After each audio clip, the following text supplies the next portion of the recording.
If you remember In last trying episode, to rediscover their secret rocket fuel, Rocky and Bullwinkle have been threatened by 2 moon men who will go to any lengths to keep Earth tourists from covering up the surface of the moon, even to scrooching our heroes if need be.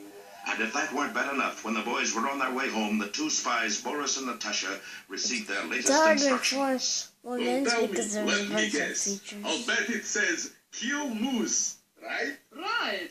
Okay. But in front are 2 more words. Do not. Do not kill moose. Oh, Boris, you impetuous boy, what have you done? Better yet, what will you do? Save him! I've got to save him! Boris raced to beat the heavy safe to the ground, and he won. oh, Almost. The heavy safe drove him into the ground like a dead stake. Bullwinkle's keen mind knew instantly what had happened. Hey, up there! You dropped your safe. Boris, where are you? Yeah, Boris, darling, you're alive. this is living. In the next few days, the boys worked like demons, measuring, sifting, rolling, baking. And the results were tremendous. 7-layer cheesecakes, hot fudge strudel, an acre of cinnamon pizzas, and 200 pounds of peanut brittle. Unfortunately, none of it would explode. Golly, Bullwinkle, people are depending on us. The world's waiting for our discovery. whoa. That recipe is locked in your brain somewheres. It is? Yep. What we gotta do is figure how to get it out. Hey, I got it. Hypnosis. Hypnosis? You'll be hypnotized, and while you're asleep, you'll tell us the recipe. I'm gonna talk in my sleep? Yeah? Swell. Usually I just snore. We'll get the world's greatest hypnotist to come here and... Who is it? It is I, Swami Ben Boris, world's greatest hypnotist. This is my assistant. Haven't we met before? Were you ever in Cairo? No. Well, that's it then. Neither was I. Now let's get to work. Shucks, you can't hypnotize me. I got too much brain power. I'm just a... Yes, master. All right. What is in the recipe? Wait a minute. You'll have to leave now. This is top secret stuff. Oh, don't worry. I won't listen. On my honor as a genuine Swami. What about the lady? She doesn't speak English, do you, dear? Of course not. Well, maybe she better put her fingers in her ears anyway. Okay. At last the formula will be mine. Now, Mr. Moose, tell me everything you know. So Bullwinkle told them everything he knew, all about his early days in the Minnesota woods, his days at the Philpott School for Exceptional Children, and he was exceptional, being the only student with antlers. His experiences in the Army, where he served 3 years as a hatrack in the Officers Club. On and on he went without stopping for 12 hours. But true to their promise, Boris and Natasha didn't hear a word. The steady drone had long since sent them to dreamland. Unfortunately, it had done the same thing to Rocky. And so when Bullwinkle finally got to Grandma's recipe, the only people who heard it weren't people at all, but the 2 moon men. Did you hear that, Kidney? Yes, Clyde. It's exactly the formula we use. Oh, boy! Can I scrooge him now? Yes, Clyde. You can scrooge him now. Don't fail to see our next episode, The Scrooched Moose. I'll be able to do like 5 episodes in this, because before I was just recording the whole one. Well, Rocky and Bullwinkle's attempts to find a rocket fuel to take them to the moon has certainly raised a fuss, especially on the moon itself. We moved to the dark side just to get away from those peeping toms in their telescopes. Now they're going to come right on up. We must stop them! So the moon men selected 2 of their hardiest adventurers and sent them down to Earth with only one mission, to stop our heroes from finding the formula. And so when a hypnotized Bullwinkle recited his recipe for Grandma Moose's fudge cake, even to a sleeping audience... Can I scrooge him now, Gidney? Yes, Clyde. If you remember last episode, it was As the Scrooge. mysterious ray struck Bullwinkle, he was instantly frozen solid, stiff as a board. So that's what it was like to be Scrooged. Where do we put it? Let's take it home in our flying saucer. The moon men had scarcely left the room when Boris woke up. Go on, I didn't miss a word. Where did he go? Oh, there he went. Hey, you, come back with my moose. But he knows the formula. We gotta take him along. Don't be foolish. You missed the brains of the outfit. The brains? Who's that? The squirrel. He knows the formula, too. He does? Do I look like a liar? Don't answer. You go get him. I'll mind your moose for you. The moon men dashed back to where Rocky and Natasha were still dozing. All right, everybody up. Ooh, it's all right, lady. They're just plain ordinary moon men. Which one of you is the brains? I am. Because if you are, we're gonna scrooch you. She is. Which one is the squirrel? That's me. Where's Bullwinkle? We're taking him with us. You too. Come on. Bye-bye, darling. Have a nice trip. It looked bad, but Rocky's nimble wits were hard at work. Okay, we'll go, but it does seem a shame to miss the party. Party? Sure, the government always throws a big party for visiting spacemen. With paper hats? And noisemakers? Yeah, Well, maybe we could wait a little while. of course we need our entertainment, Chairman. Who's he? My pal, Bullwinkle. Oh, that's easy. We left him right... He's gone. Sure enough, the wily Boris had stolen Bullwinkle and was at that moment heading for Sorry a about the lonely house popcorn. high on a hill. He can't go far. That moose was scrooched. Scrooched? How long did you scrooch him for, Cloyd? The dial said 8. 8 what? I don't know. It's either 8 hours or 8 years. Well, Bullwinkle was still frozen solid and Boris couldn't loosen him up. Then exactly 8 hours later... Ooh, you're conscious. No, I'm Bullwinkle. Where am I? This is your new laboratory. I am your new assistant. Shall we get to work? Let's see. I guess so. 2 cups of flour, 1 teaspoon salt.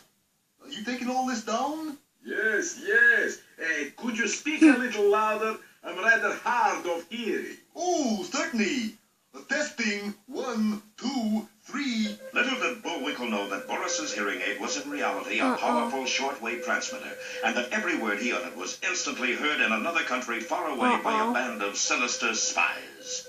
Don't fail to see our next episode, Monitored Moose or the Carbon Copycats. I finished all those. Hit play. You remember that while Bullwinkle was hypnotized, he named all of the ingredients of a secret rocket fuel. He had already bored Rocky and the 2 spies into a sound slumber, but there were still 2 witnesses to hear him, the Moon Men. Their reaction was quick and to the point. They scrooched Bullwinkle and started off to the moon with him. When Boris saw what was happening, he managed to turn their attention to Rocky while he made off with a moose. When Bullwinkle recovered, he was in a new laboratory with a new assistant, who looked remarkably like Boris Badenov, and who wore a hearing aid that broadcast directly to a nest of spies in a foreign country. Not only that, but the spies had a laboratory set up to duplicate Bullwinkle's every move. You're receiving, okay? Okay. Turn on speaker. Let's see now. 2 cups of flour, Got that? Got it. a pound of kumquats, Got it? Right, Chief. Shh. Listen. and now a hat full of vanilla to give it character. You sure this is chemical experiment? Sure, why? Sounds more like girls' cooking class. Uh-oh, he's a smart one. Well, Bullwinkle, what do you do now? Bullwinkle was a mite embarrassed by not knowing the scientific names of anything until he spotted a chemistry dictionary on a shelf. Quickly, he opened it. Well, how's this now? 3 ounces of methylene bromide and a cube of diphenophosphate. That's better. You getting all this? And now a dozen benzochlorines. Benzochlorines? But Quiet. Do as he says. Now we'll just pop it into a hot oven for about an hour. pop it into... No, not that. We must follow his directions exactly. Pop it in. So, obeying Bullwinkle's instructions, the spies put their mixture into the oven. As a result, their laboratory instantly disappeared, while the only result in Bullwinkle's lab was... Oh, darn. Just another mess of chocolate pan dowdy. Hello, you receiving me? Hello, fearless leader. Funny they don't answer. But while Bullwinkle didn't think much of his latest effort, it was doing him a lot of good. For its fragrant aroma drifted out of the window and down the hill and eventually reached the sensitive nose of his best friend. Hey, smell that? Smell what? That delicious aroma. I don't smell anything. Cloyd, we don't have noses. Oh, I forgot for a minute. But I do, and I'm going to follow it right to Bullwinkle. And so, over every obstacle, Rocky followed the smell of Bullwinkle's chocolate pandowdy. It took him right to the house on the hill, but he didn't approach unobserved. Curses, is that nosy squirrel. I must work fast. And Boris did work fast, for when Rocky reached the house, Gee whiz, looks like I was expected. Do not turn back. Go on instead. Your friend the moose is just ahead. Boris shave. 10 feet to moose. Too far. Go back 5 feet. Stand here. Pull the rope. but when Rocky pulled the rope, a trap door opened under him, and Rocky's squirrel dropped from sight. See? It pays to advertise. Don't miss our next episode, Rocky's Dilemma, or A Squirrel in a Stew. Well, it looks as if that crafty spy, Boris Badenov, is one up on our heroes, for he's managed to steal Bullwinkle from the Moon Men and has taken him to his lonely house on the hill, where the moose is putting his massive intellect to work on rediscovering his secret rocket fuel. All he's been able to make so far is a batch of chocolate pandavi, but its aroma caught the attention of his pal, Rocky. Rocky set out to find Bullwinkle, and for a while it seemed that Boris was actually helping him. But at the last minute, Rocky found that the signs had led him straight into a trap. For a while, Rocky was certainly going downhill fast, but a few seconds later, he was really going up in the world. Farewell, you miserable rodent. Happy landings, right in middle of ocean. And while the balloon took Rocky far out over the ocean, the unsuspecting Bullwinkle was still experimenting, only this time with real chemicals. And as Boris approached the lab, You know, I think I had it for a second there. Splendid. Now would you mind getting off my neck and back to work? I must be working him too hard. He looks pooped. but two famous scientists like Rocky and Bullwinkle couldn't disappear without somebody wondering what had happened, and it soon appeared that everybody did. Read all about it. Bullwinkle disappears. All police stations were notified. This scientist has the following distinguishing marks: a small mole on his left shoulder blade, also a 6-foot pair of antlers. The hunt for the missing moose went on in every state in the Union except one. When asked why, the governor replied, Course it ain't moose hunting season yet. but in most places the search went on doggedly, and probably the most eager searchers were the two Moon Men. Gidney and Cloyd wanted Bullwinkle as entertainment chairman of a party in their honor. Their methods were very simple. They just went from door to door where their appearance met with varying results. I don't want any magazines, but I'd sure like to know what college you're working your way through. Good heavens, is it trick-or-treat night already? No brushes today, thanks. It's not a brush, it's a mustache. Hey, Mabel, looks like some more of your relatives again. This isn't getting us anywhere, Gibney. Just one more house, Cloyd. And Gidney's diligence was rewarded. That one more house belonged to Boris Badenov. Zounds, it's those lunar loonies. They mustn't see me. This is the last one, Gibney. My pods are killing me. Down here, they call them feet. You think we'll ever get to go to our party? Oh, sure, I'll get that Bullwinkle chap. He's getting things ready right now. Party, eh?